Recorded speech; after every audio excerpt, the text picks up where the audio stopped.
are green across the board. Initiate the sequence. 27 ফেব্রুয়ারি দিবাগত রাত। একদিকে ইরানে হামলার চূড়ান্ত ছক কষছেন মার্কিন ও ইসরায়েলি সামরিক কর্মকর্তারা, অন্যদিকে কোনো এক নিভৃত কোণে বসে এক ব্যক্তি খেলছিলেন ভয়ঙ্কর এক ডিজিটাল বাজি। ঘড়িতে তখন যুদ্ধের দামামা বাজার মাত্র ৭১ মিনিট বাকি। সেই অজ্ঞাত ব্যক্তি হয়তো জানতেন কিছুক্ষণের মধ্যেই নিয়ম নীতি তোয়াক্কা না করে ইরানে বড়সড় হামলা চালাতে যাচ্ছে ইসরায়েল ও আমেরিকা।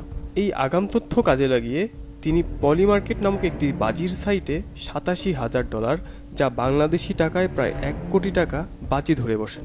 এর ঠিক ১ ঘন্টা পরেই প্রথম মিসাইলটি আঘাত হানে ইরানের মাটিতে, আর রাতারাতি সেই $৮৭,০০০ হয়ে দাঁড়ায় $৫,১৫,০০০ বেশি, অর্থাৎ এক রাতেই লাভ প্রায় ৪ কোটি টাকা।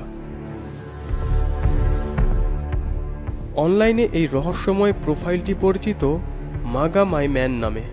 তিনি শুধু হামলার উপরেই বাজি ধরেননি, তার বাজিতে উঠে এসেছিল ইরানের সর্বোচ্চ নেতা আয়াতুল্লাহ আলী খামেনির পতনের পূর্বাভাসও। যে সময় সমরবিদরা বলছিলেন এই হামলার সম্ভাবনা মাত্র ১৭%, সেই সময়ে এই ব্যক্তি প্রায় নিশ্চিত হয়ে কোটি টাকার বাজি কিভাবে ধরলেন, এই প্রশ্নই এখন সবার মনে। কি এই পলিমার্কেট? সহজ ভাষায় এটি বিশ্বের বৃহত্তম ভবিষ্যৎবাণীর বাজার বা প্রেডিকশন মার্কেট।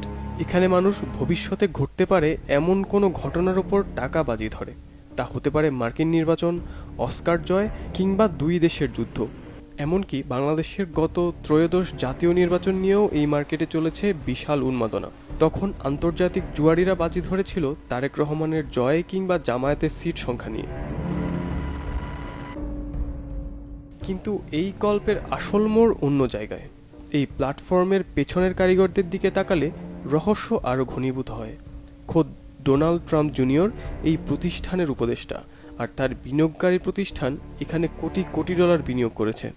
এমনকি ট্রাম্প ক্ষমতায় আসার পর এই সাইটের বিরুদ্ধে চলা সরকারি তদন্তগুলো রহস্যময়ভাবে বন্ধ হয়ে যায়। এর আগে ভেনেজুয়েলার প্রেসিডেন্ট নিকোলাস মাদুরোকে তুলে আনার ঠিক আগ মুহূর্তেও এমন সন্দেহজনক অ্যাকাউন্ট থেকে বাজির ঘটনা ঘটেছে এই সাইটে। অনেকেই এখন প্রশ্ন তুলছেন, এই আগাম তথ্যগুলোর উৎস কি খোদ হোয়াইট হাউস? সামরিক অভিযানের মতো স্পর্শকাতর তথ্য কি তবে ব্যবসার হাতিয়ার হয়ে উঠছে? ২০২০ সালে শেন কোপল্যান্ড নামের এক তরুণ এই পলিমার্কেট প্রতিষ্ঠা করেন। ব্লকচেইন প্রযুক্তিতে তৈরি এই সাইটটি শুরু থেকেই বিতর্কের কেন্দ্রে, কারণ এখানে মানুষের মৃত্যু বা ধ্বংস হয়ে উঠতে পারে কারো কোটিপতি হওয়ার উপায়।